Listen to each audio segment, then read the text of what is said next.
नमस्कार दोस्तों। जो मैं डिक्टेशन बोलने जा रहा हूँ, पहले उसे मैं 140 की स्पीड से बोलूँगा। उसके पश्चात यही डिक्टेशन मैं 160 की स्पीड से बोलूँगा। तो रेडी हो जाइए। स्टार्ट। शिक्षा संस्थाओं में जब कभी भी मुझे बुलावा आता है, मैं वहाँ जाने से इनकार नहीं कर पाता, क्योंकि शिक्षा संस्थाओं से मेरा आरंभ से ही कुछ ना कुछ संबंध रहा है और शिक्षा शास्त्र में भी मेरी पहले से काफ़ी रुचि रही है। अतएव मुझे जब आपका निमंत्रण मिला, मैंने उसे बड़े हर्ष के साथ स्वीकार किया और मुझे अत्यंत प्रसन्नता है कि आज मैं यहाँ आ सका। आप सब बड़ी सौभाग्यशालिनी है कि आप इस कन्या महाविद्यालय में शिक्षा पा रही है, क्योंकि इस महाविद्यालय में इस राज्य में अपना एक विशेष महत्व है और इसका इतिहास नारी जाति तथा उन्नति का इतिहास है। इसकी स्थापना उच्च आदर्शों को लेकर एवं नारी जागृति तथा राष्ट्रीय उन्नति की पुनीत भावनाओं से प्रेरित होकर आज से बहुत साल पहले ऐसे सच्चे समाज सुधारक के द्वारा की गई थी, जिनके हृदय में बहुत मुख्यतः नारी जाति के प्रति विशेष गौरव और महान आदर था। आप सबको मालूम ही होगा कि हमारे देश में दो प्रकार की शिक्षा संस्थाएं विद्यमान हैं। एक तो वे जो अंग्रेजी शासकों द्वारा अपने उद्देश्यों की पूर्ति के लिए स्थापित की गई थी, और दूसरी वे जो स्वतंत्र रूप से राष्ट्र प्रेमियों द्वारा राष्ट्रीय भावनाओं से ओतप्रोत होकर अपने देश की संस्कृति एवं सभ्यता को पुनर्जीवित एवं पुनर्स्थापित करने के उद्देश्य से स्थापित की गई थी। आपका यह कन्या महाविश्वविद्यालय भी लगभग इन्हीं पवित्र भावनाओं से प्रेरित होकर बहुत साल पहले स्थापित किया गया था, और आपके लिए यह बड़े सौभाग्य की बात है कि आप में से कुछ आज इस विद्यालय में अपनी शिक्षा समाप्त कर जीवन के कार्य क्षेत्र में प्रवेश करने जा रही हैं। उच्च शिक्षा प्राप्ति की उपाधि जो आपको मिल चुकी है, आपकी एक मूल निधि है, जिसे आपकी गुरुता और भी बढ़ती है। आप में से जो आज प्रमाण पत्र लेकर जा रही हैं, वे इस विद्यालय के सीमित दायरे में से निकलकर जीवन के विशाल प्रांगण में कर्मठ कार्य क्षेत्र में प्रवेश कर रही हैं। आपके कंधों पर जीवन का महत्वपूर्ण उत्तरदायित्व है, और मुझे पूरा विश्वास है कि आप अपनी शिक्षा और अनुभव के बल पर आधार पर उसे योग्यतापूर्ण संभाल सकने में सफल हो सकेंगी। जब तक आपका विद्यार्थी जीवन रहा, तब आगे आपका व्यवहारिक और क्रियात्मक जीवन रहेगा, और आपको अपने जीवन के कार्य क्षेत्र में अनेक समस्याओं का सामना करते हुए आगे बढ़ना है। मुझे आशा है कि आप यहाँ जो शिक्षा दीक्षा ग्रहण की, उससे आप शक्ति और स्फूर्ति ग्रहण कर स्वतंत्र देश की दायित्वपूर्ण नागरिकताओं की भांति उसे निभा सकेंगी। यह सब आपके लिए तभी संभव होगा जब आप यह भली भांति समझ लेंगी कि आपको अपने जीवन में क्या करना है। आप सब यह भली भांति जानती हैं कि प्राचीन काल में हमारे देश में स्त्रियों को कितना महत्वपूर्ण एवं उत्कृष्ट स्थान रहा है। पैरा।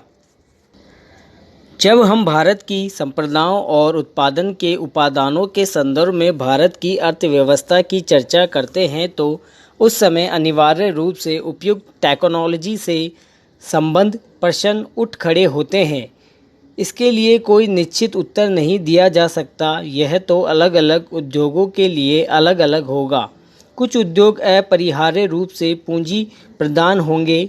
इसका अपने सुधार और विदेशी निवेश से कोई संबंध नहीं है। हमारे अपने सरकारी क्षेत्र में स्थापित कई उद्योग बहुत ही पूंजी प्रदान है। ऐसे भी कई क्षेत्र हैं जहां उत्पादन के क्षेत्र श्रम प्रदान तरीके का उपयोग होता है, और वे प्रतियोगिता का सामना भी करते हैं। सारी दुनिया में हम आज यह देख रहे हैं कि एक जगह वेतन अधिक होने के कारण तथा दूसरी जगह सस्ते विकल्प होने के कारण उद्योग अपने स्थान बदलते रहते हैं। यह बात एक दूसरे से कतई भिन्न क्षेत्रों में भी लागू होती है, जैसे वस्त्र उद्योग, चमड़े का सामान, इलेक्ट्रॉनिक्स और कई अन्य उद्योग हैं।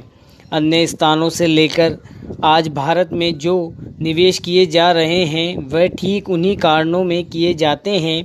ये उद्योग बड़ी मात्रा में रोजगार प्रदान करेंगे। यह आर्थिक निर्णय लेने की स्वाभाविक प्रक्रिया का अंग होता है। ऐसा सोचना अनुभवहीनता ही कहा जाएगा कि भारत में पूंजी प्रधान उद्योगों की स्थापना लोग जानबूझकर करके बिना इस बात पर विचार किए कि दोनों देशों के अपेक्षित मूल्य और हमारे सुस्थापित तुलनात्मक लाभ क्या है। उसी के साथ जहां पूंजी प्रधान टेक्नोलॉजियां और उच्चतर उत्पादकता तथा वेतन साथ साथ चलते हैं, उनका हमें स्वागत करना चाहिए, उन्हें टालना नहीं चाहिए। अंतिम निर्णय तो बाजार की शक्तियों पर निर्भर करेगा। मुझे ऐसा कभी नहीं लगता कि हमारे उद्यमी निर्णय करने में किसी से कम कुशल हैं। तथापि यहाँ पर यह जोर देना अप्रासंगिक नहीं होगा कि टेक्नोलॉजी का चुनाव अत्यंत सावधानी पूर्वक किया जाना चाहिए। इस संदर्भ में विदेशी टेक्नोलॉजी का आयात करने वाले देशों में उपलब्ध टेक्नोलॉजियों की भी सावधानी पूर्वक जांच करनी चाहिए। सामान्य रूप से टेक्नोलॉजी का विलयन और अंगीकरण उतना महत्वपूर्ण नहीं होता जितना टेक्नोलॉजी को तैयार करने में क्षमता पैदा करना। हमारे पास क्षमताएं हैं और इस क्षेत्र में हमें अपनी संपदाओं का इष्टतम उपयोग करना चाहिए। वास्तव में तो अपने ही देश में विकास और अनुबंध करने के स्थान पर और कुछ नहीं ले सकता। तभी हम प्रतियोगिताओं का लाभ उठा सकते हैं, विशेष रूप से उस स्थिति में जब अत्यंत टेक्नोलॉजी में विकास बड़ी तेज़ी से हो रही है और उनके पुराने पड़े हुए दर भी बहुत ज़्यादा हैं। यह बात पूरी तरह स्वीकार की जा सकती है कि नियंत्रणों और परमिटों की प्रणाली से ईमानदारी का खात्मा हो जाता है। उदारीकरण प्रक्रिया का तात्पर्य इन नियंत्रणों को समाप्त करना है। मुझे यह देखना सचमुच बहुत खेद होता है कि इस संक्रमण काल में जब हम लाइसेंस राज से उदारीकरण की प्रणाली की ओर बढ़ रहे हैं, संरचनात्मक समायोजन हो रहा है। स्टॉप। अब यही मैटर हम 160 की स्पीड से बोलेंगे, तो रेडी हो जाइए। स्टार्ट। शिक्षा संस्थाओं से जब कभी भी मुझे बुलावा आता है तो मैं वहां जाने से इनकार नहीं कर पाता, क्योंकि शिक्षा संस्थाओं से मेरा आरंभ से ही कुछ ना कुछ संबंध रहा है और शिक्षा शास्त्र में भी मेरी पहले से काफ़ी रुचि रही है। अतएव मुझे जब आपका निमंत्रण मिला, मैं उसे बड़े हर्ष के साथ स्वीकार किया और मुझे अत्यंत प्रसन्नता है कि आज मैं यहाँ आ सका। आप सब बड़ी सौभाग्यशालिनी हैं कि आप इस कन्या महाविद्यालय में शिक्षा पा रही है, क्योंकि इस महाविद्यालय का इस राज्य में अपना एक विशेष महत्व है और इसका इतिहास नारी जाति और उन्नति का इतिहास है। इसकी स्थापना उच्च आदर्शों को लेकर एवं नारी जागृति तथा राष्ट्रीय उन्नति की पुनित भावनाओं से प्रेरित होकर आज से बहुत साल पहले एक ऐसे सच्चे समाज सुधारक द्वारा की गई थी, जिसके हृदय में मुख्यतः नारी जाति के प्रति विशेष गौरव और महान आदर था। आप सबको मालूम ही होगा कि हमारे देश में दो प्रकार की शिक्षाएं संस्थाएं विद्यमान हैं।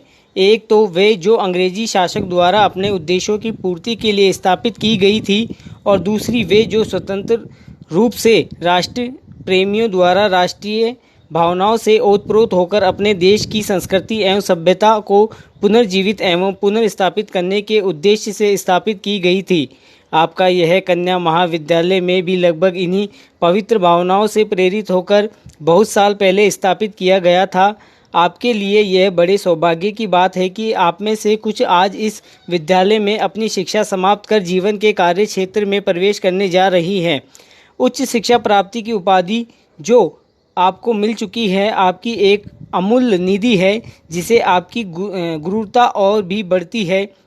आप में से जो आज प्रमाण पत्र लेकर जा रही हैं, वे इस विद्यालय के सीमित दायरे से निकलकर जीवन के विशाल प्रांगण में कर्मठ कार्य क्षेत्र में प्रवेश कर रही हैं।